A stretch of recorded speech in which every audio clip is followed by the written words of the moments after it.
When the attack was reported last week, it seemed believable. The Jewish owner of a Winnipeg cafe physically attacked her family's business, trashed and painted in anti-Semitic graffiti.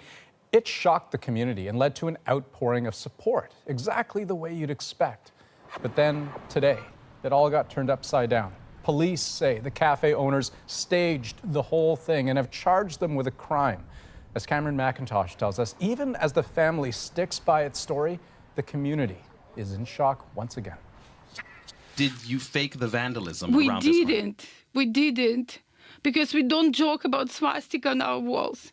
They flatly deny it, insisting they are in fact victims of hate. Oksana Barent and her son Maxim explaining themselves on CBC Radio just after being charged along with Oksana's husband hours before for public mischief. In this moment, somebody grabbed me. She insists on last Thursday night she was alone inside her Winnipeg cafe when she was attacked. The cafe was also robbed and vandalized with anti-Semitic graffiti. The story caused an outpouring of sympathy and defiant denouncements of hate, until today. In the end, we found evidence of a crime. It just wasn't a hate crime. I am hugely disappointed and frankly angry that this family has used hate and racism in such a disingenuous way. It's not something that we do. It's against our Jewish law. It's against our beliefs. They can find any evidence against anybody. At first, some members of Winnipeg's Jewish community deemed it the most brazen local anti-Semitic attack in memory. Now, B'nai B'rith says if these allegations are true, it damages the entire community. This is a betrayal of the community and a betrayal of also the police. It's a waste of time. And of course, people might roll their eyes at incidents in the future and think, oh, is it true or is it not? Oksana Barent, her husband Alexander, and son Maxim are charged with public mischief after reporting she was assaulted in an attack that left her cafe trashed and vandalized with anti-Semitic graffiti. They say it wasn't them. Can you imagine how I feel when my place is destroyed like that? What did I do to you? I built this place, okay? Police say otherwise. The incident here in Winnipeg this past weekend was staged. The evidence, police say, will come out in court. Inside the cafe, you can still see signs of their investigation. Backlash against the family has been swift. A Jewish gay and lesbian advocacy group moved out of the building they shared. We were shocked. We were beside ourselves. We were completely floored. The concern is held widely. There's a tremendous concern that this will actually cause more anti-Semitism. Court records show the family is facing lawsuits over debts. They deny staging this for financial gain. And I don't want people to judge us, okay, wrongly, because we didn't do it. We had no reason to do it, okay? The charges are upheld by court. It's disgusting. The cafe had been up for sale, as is Oksana's home. Bernie Bellin writes for Winnipeg's Jewish Post and News. He says hate attacks involving assault are rare. My first instinct was that this is terrible, but it doesn't have the normal hallmarks of an anti-Semitic incident. But the Barents insist they were targeted and say they're scared. It's completely broke our family, our business, everything. Meanwhile, an interfaith vigil that was planned for tomorrow night here at the cafe has been canceled, and a crowdfunding campaign that was set up to help support the family has been taken down, amid a lot of disappointment, confusion, and anger. Cameron McIntosh, CBC News, Winnipeg. Now, as you heard from Cam, one big worry is that if this was a stunt, it could undermine support for real incidents. And the numbers show there are lots of those. Hate crimes reported to police in Canada reached an all-time high in 2017. That's the latest year for which there's data. In total, there were nearly 2,100 incidents, up a staggering 47% from the year before. The two biggest motivators for that hate, race and religion. Attacks on Jewish people topped the list, accounting for 18% of all hate crimes. Attacks on Muslims, a close second.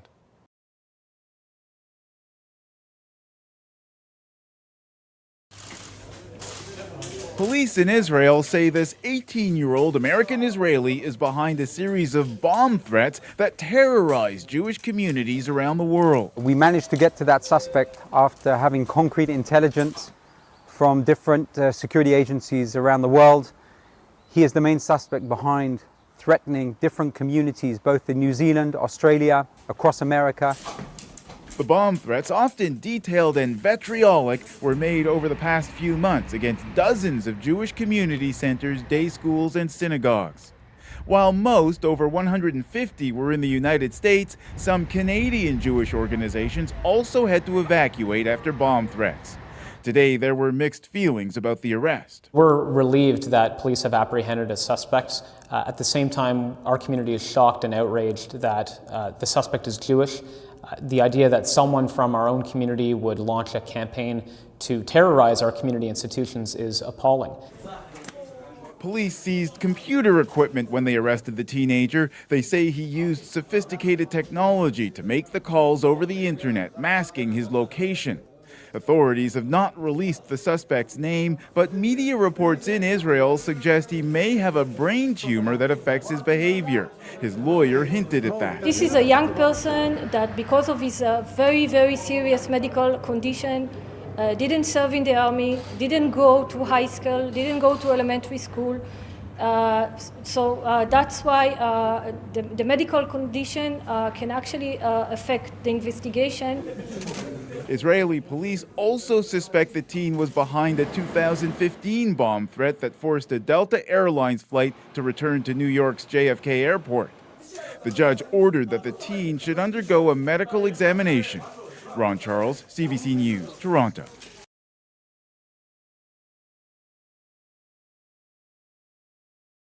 Has been arrested after a synagogue was damaged by a fire in North York last week. It happened Thursday morning on Wilson Avenue, just south of Bathurst Street.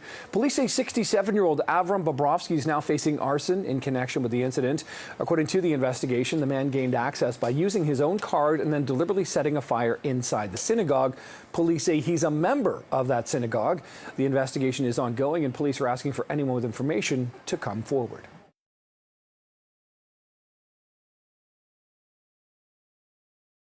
A man for spray painting swastikas on a Schenectady house last month, and now they say their suspect is the homeowner himself.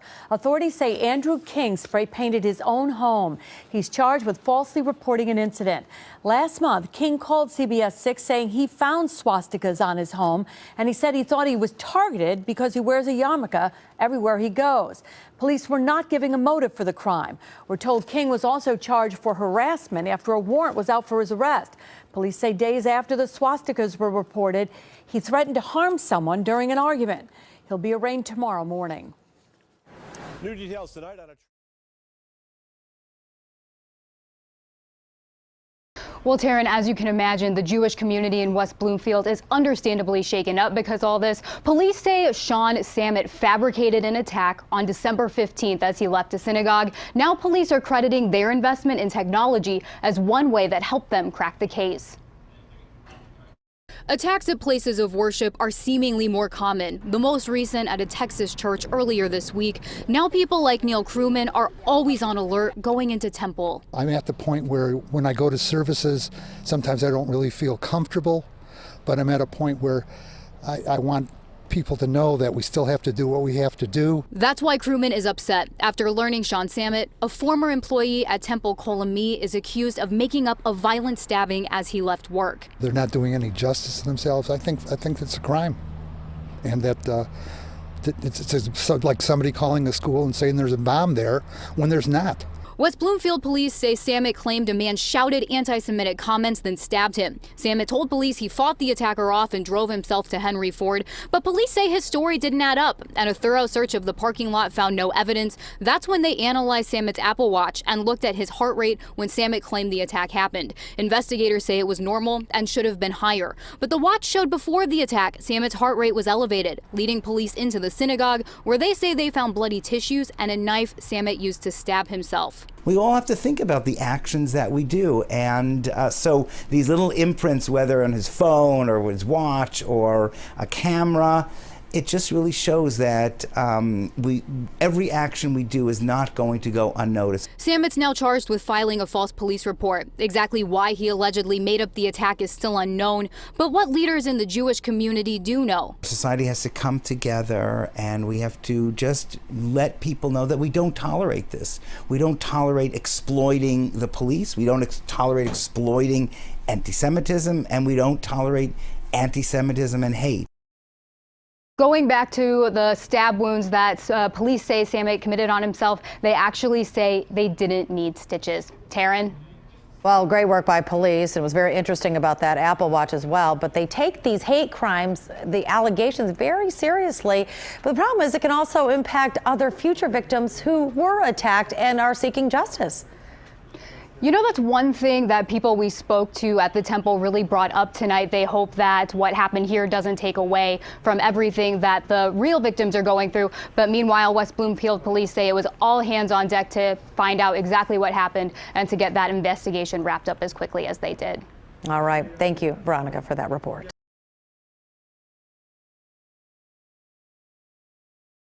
Crime detectives have arrested 56-year-old David Haddad for a string of anti-Semitic messages here in Brooklyn and in Manhattan. Now, my police sources are telling me that he's also the prime suspect in a rash of swastika incidents and a phone threat made here in Midwood over the weekend. And what's surprising here, police say Haddad is Jewish. I was shocked. You never expect it to be you. A police officer now stands guard over school children at an Ocean Parkway yeshiva, defaced by hurtful and offensive symbols of hate. And a couple of blocks away, another swastika, spray painted on the wall of this apartment building. A third symbol defaced the garage door on the Mills family property. Fear, and you have to be careful and be more aware and, you know, not look behind you. The disturbing discoveries were made Saturday night.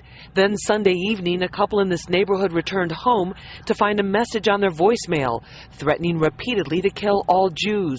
Assemblyman Dov Hikind lives on the block. He says his neighbors and constituents are all on edge. Whoever it is, you know, Jew, Muslim, whatever, we need to get those people off the streets. That is the most important thing, because people now are like, what's going on? It's scary. It's scary. And your children are afraid, and, you know, I hope they catch the people that do it. Police have made an arrest in 4 previous anti-Semitic phone threat messages. Under arrest is 56-year-old David Haddad. He is Jewish, according to police. He's charged with harassment as a hate crime. Now, also, police say that he's a relative of one of the victims and knows another. My sources say he's also the prime suspect in these most recent Midwood incidents.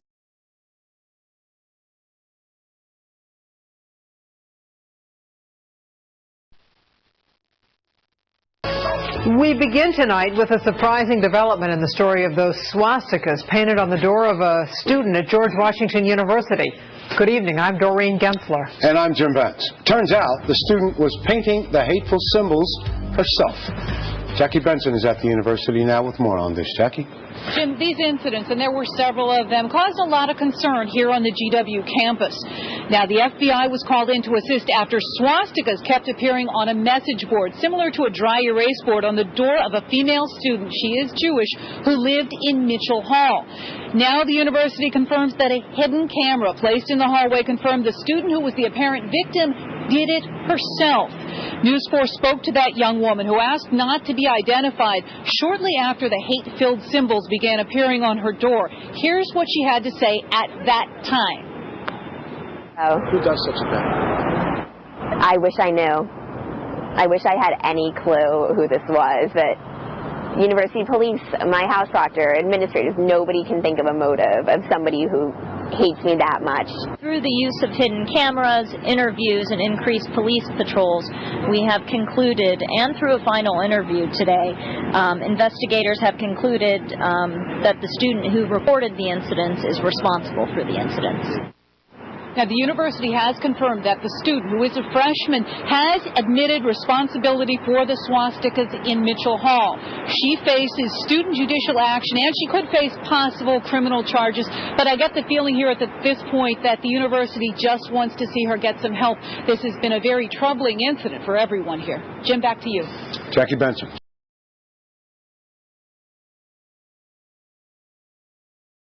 Free Palestine! From the river to the sea. Leave me alone! Don't hurt me! Don't hurt Palestine will be free. Leave me alone! No! Don't hurt me! From the river to the sea. Don't hurt me! This is so fucking hilarious, dude. Don't hurt me! Don't hit me! Please don't hit me! Please don't hit me! Please don't walk away! We have an actor here. Please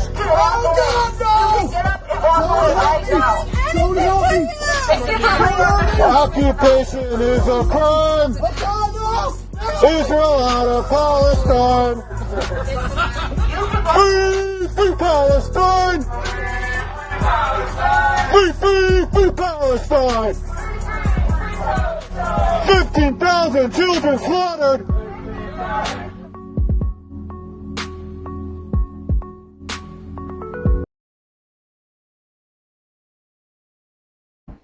A lawsuit has been filed against a Jewish student organization over I Heart Hamas stickers posted around UBC. We have been harassed. We have been defamed. The stickers, which also had UBC Social Justice Center printed on them, were spotted around campus last November. They had been put on posters advertising a student walkout for Palestine. At the time, Hillel BC said that unbeknownst to them, an independent contractor had participated in the distribution of the stickers, which it called offensive, adding it terminated its relationship with that contractor. On Thursday, a lawyer for UBC Social Justice Center announced the group had filed a defamation claim against Hillel BC. The information in the stickers was untrue, hurtful, and harmful to the SJC and its members. This case is about the harm the stickers caused to our clients, and is also about protecting the rights of students to express their views on campus without fearing that they will become the target of untrue defamatory smears. The last couple months have been incredibly stressful and challenging for myself and my colleagues at the SJC. In a Thursday statement on its Instagram page, Hillel BC says in part, "We cannot comment on the specifics as the matter is currently before the courts and we have not yet been served with court documents." It adds, at a time when anti-Semitic hate crimes in British Columbia have surged, including on our campuses, we are deeply concerned that this lawsuit will result in a further reduction of safe spaces for Jewish students. While it doesn't name UBC in its suit, UBC Social Justice Center says it's also disappointed with how the school handled the incident. The university has done nothing about it. They have not helped us set the record straight, and they have not helped us hold those responsible accountable. City News reached out to UBC, which said it won't comment on the suit as it's not named in it. But it said campus security notified University RCMP about the stickers and that UBC provided information to the Mounties. City News reached out to the RCMP, which said the investigation has since concluded and no charges were laid. In Vancouver, Monica Gould, City News.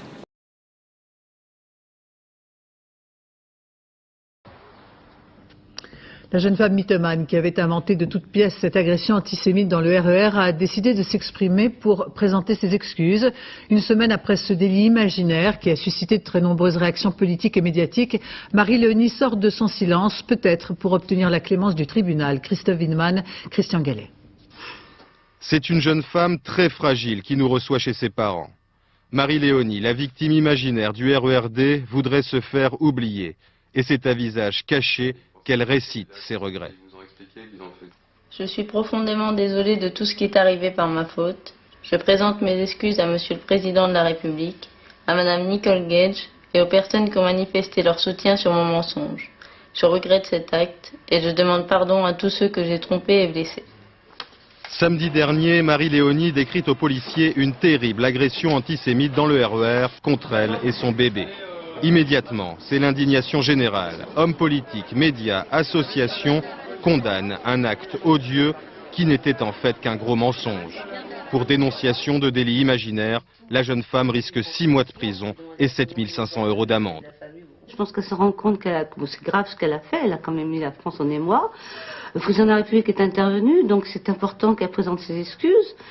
Et bon, maintenant, elle attend avec sérénité le procès. En présentant ses excuses publiques, Marie-Léonie espère peut-être la clémence du tribunal. Elle sera jugée le 26 juillet prochain. Michel Alliot-Marie. The mayor of Amsterdam has backtracked on her use of the word pogrom to describe the violence which erupted following the Ajax Maccabi Tel Aviv football match in the Dutch capital. Speaking to Dutch state media on Sunday, Femke Halsema expressed her dismay that the term had subsequently been manipulated to serve political agendas. Ik wil wel zeggen dat ik in de dagen daarna heb gezien hoe het woord pogrom heel politiek werd en eigenlijk tot propaganda werd. De Israëlische regering die spreekt over een Palestijnse pogrom in de Amsterdamse straten. In politiek Den Haag wordt het woord pogrom vooral gebruikt om Marokkaanse Amsterdammers, moslims, te discrimineren. Zo heb ik het niet bedoeld. It comes as Moroccan-born Dutch Finance Secretary Noura Akaba announced her resignation following comments made by the government's hard-right leader Geert Wilders. Last Wednesday, Wilders blamed Moroccans for attacks on the Israeli football fans, claiming that we saw Muslims hunting Jews and adding that it was fueled by Moroccans who want to destroy Jews. He also said those convicted of involvement should be deported if they have dual nationality. Time now for Truth or Fake, and Catalina Marchand-Debreu is with us today in today's edition. A viral miscaptioned video circulating on social media, and it claims that Muslims are hunting Jews. Tell us more about this, Catalina, if you can. That's right. Here we're going to show some examples of this viral post that's going around where users are sharing this video in Amsterdam, claiming that it shows hundreds of Middle Eastern migrants are out hunting Jews on the streets of Amsterdam tonight. A post by Visgard24, known for spreading misinformation on X, while other users who are sharing the same video also claim, for instance, in this post seen over 7 million times on X, this user claims Muslim mobs in Amsterdam are hunting Jews tonight. I wish this was fiction.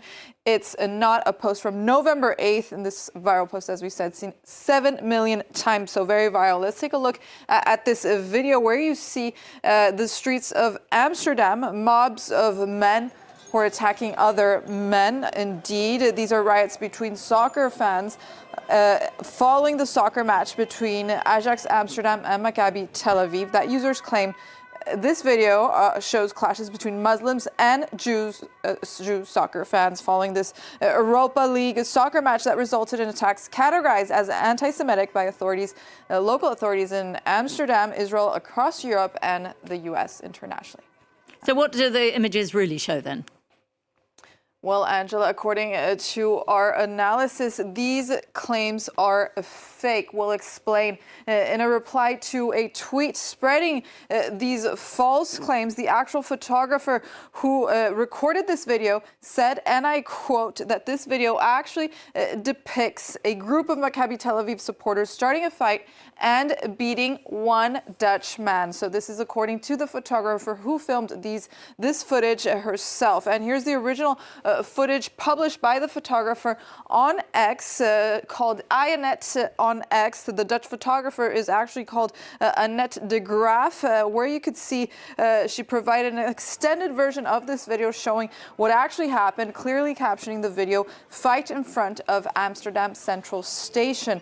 So an analysis conducted by our fact-checking colleagues at Misbar also clearly aligns with this version given by the photographer's testimony on social media, where Maccabi supporters are identified in this video by their yellow and navy colors, which are the colors of the Maccabi Tel Aviv club fans, as you can see in this picture right here, as they engage in a fight in the images with one Dutch man. This version of facts showing violence coming from Maccabi fans on that night also align with what's being said by the Dutch Prime Minister, as well as the Dutch police, who say that Maccabi fans also attacked a taxi and burned a Palestinian flag in Amsterdam last Wednesday, and that on the day of the game, Maccabi supporters were filmed chanting anti-Arab slogans in videos that were also verified by Reuters. Of course, this does not take away from the anti-Semitic attacks that left 5 people hospitalized and over 60 people at least detained after the attacks on Israeli soccer fans in Amsterdam. And it seems that quite a lot of media have miscaptioned these videos in their reports as well. That's right. Not only is users on social media, but the same footage was also misrepresented by many major media outlets in their reporting. As reported here, as pointed out by the photographer herself on her account on X, the photographer demanded an apology and the removal of her miscaptioned footage by major media news outlets such as CNN, BBC, The Guardian, The New York Times, amongst others. Let's take a look at some examples that are still miscaptioned and published online. Here, for example, we have the Wall Street Journal with the caption showing the video with a caption, while captioning it as Israeli soccer fans attacked by mob in Amsterdam. We have another example by CBS that captions it as Israeli soccer fans attacked in Amsterdam, while the BBC also uses this footage to show once again during an interview Israeli soccer fans who experienced violence in Amsterdam. Wrong information, since this video, as we've explained, actually shows Israeli soccer fans attacking a Dutch man, falsely being labeled by several media outlets, as we showed, as Israeli soccer fans being attacked by locals or pro-Palestinian soccer fans. So medias such as the New York Times as well, who used this video and miscaptioned it, either omitted a correction. For instance, the New York Times stated on the article itself that they independently confirmed that the verified footage actually shows a group of Maccabi soccer fans chasing a man on the street, while Deutsche Welle on X also says that the clip that they showed is miscaptioned with the wrong context, while it seems other media just deleted the miscaptioned video online. Okay, well, thanks very much, Catalina.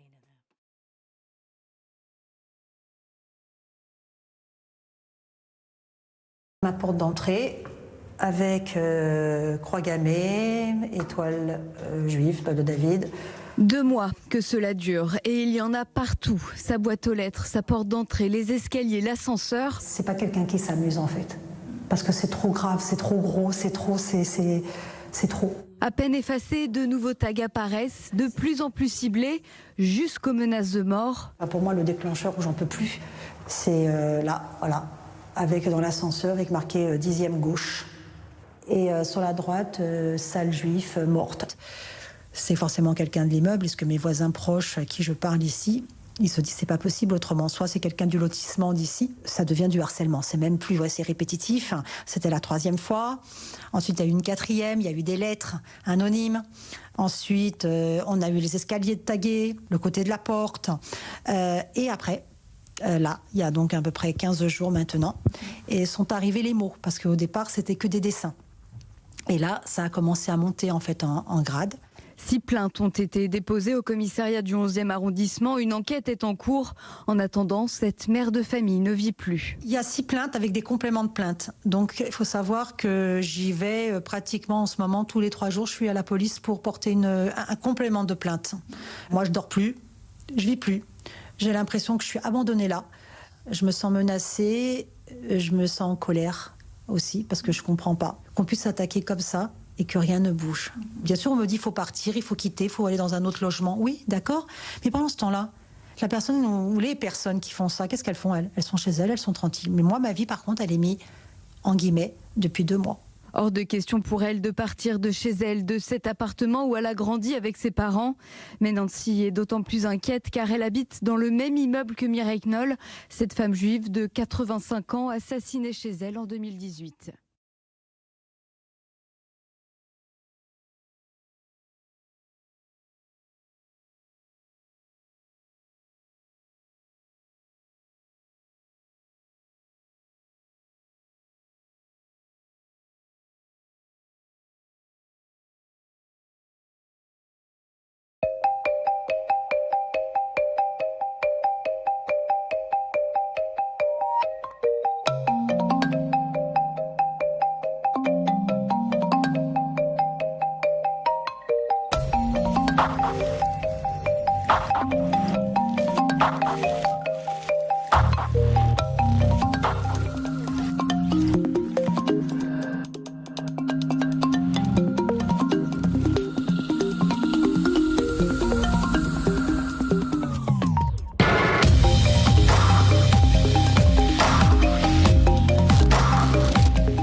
Gil Ofarim gestern Morgen vor dem Landgericht Leipzig. Es ist der 6. Prozesstag, der die spektakuläre Wende bringt.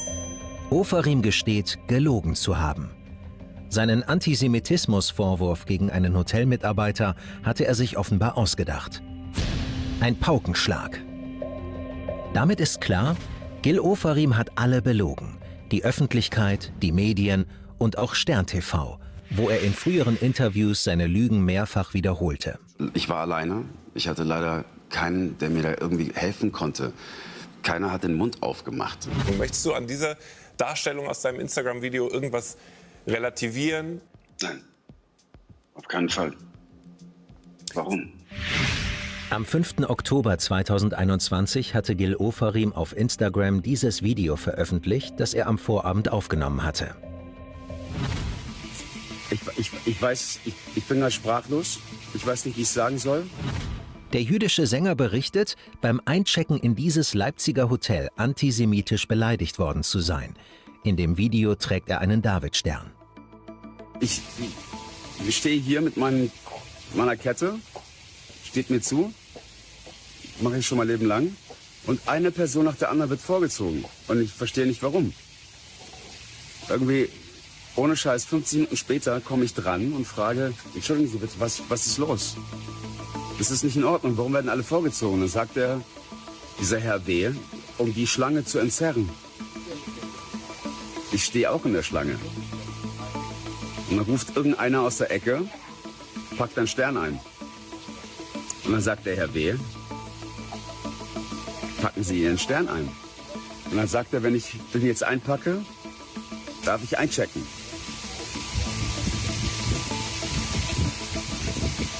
Wirklich? Millionen Menschen schauen sich das Video an. Empörung macht sich breit. Vor dem Hotel demonstrieren Menschen gegen Antisemitismus. Nur einen Tag nach seinem brisanten Video ist Gil Ofarim live zu Gast bei Stern TV und erklärt, er habe mit der Veröffentlichung gehadert. Ich habe die ganze Nacht wach gelegen und wusste nicht, ob ich das jetzt tun soll oder nicht. Wird das einen Unterschied machen oder nicht? Ganz ehrlich, verzeihen Sie mir mein Deutsch. Es kotzt mich an. Es ist nicht mein Job, das zu machen. Ich bin weder Antisemitismusbeauftragter. Ich bin einfach nur ein Künstler, ein Musiker, ein Mensch, der einfach nur in einem Hotel einchecken wollte. Die Vorwürfe gegen den Hotelmitarbeiter Markus W. bekräftigt Gil Ofarim auch bei uns. Eine Lüge, wie seit gestern klar ist. Wie hast du in dem Moment dann auf den Affront reagiert? Packen Sie Ihren Stern ein. Es ging alles sehr schnell. Von der Seite kam der Spruch.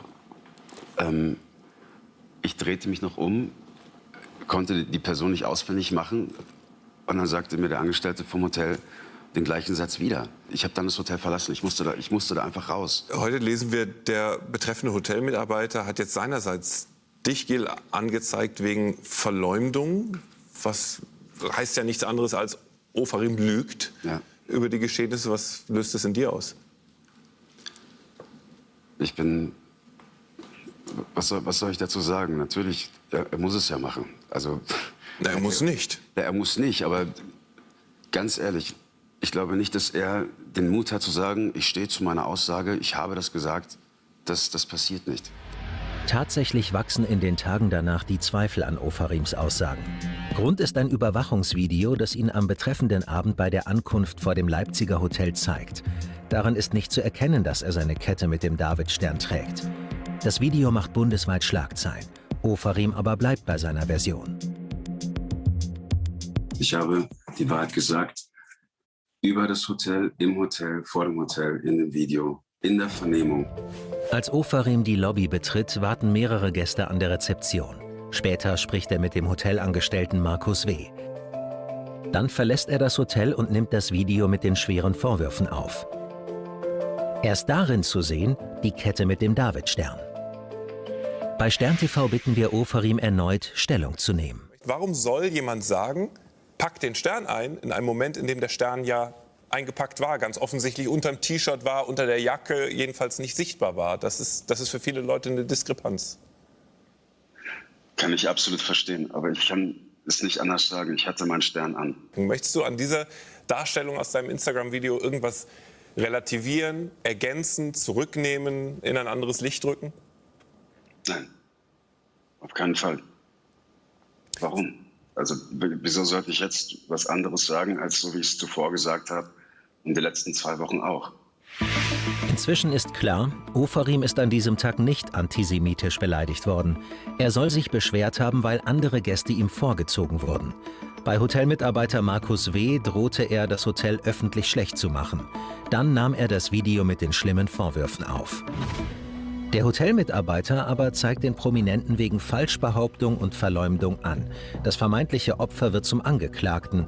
Vor 3 Wochen beginnt der Prozess gegen Gil Ofarim. Zunächst rückt er von seiner Version nicht ab. Gestern dann das überraschende Geständnis. Nur wenige Sätze, die alles verändern. Die Vorwürfe treffen zu. Ich möchte mich bei Ihnen entschuldigen. Es tut mir leid, ich habe das Video gelöscht.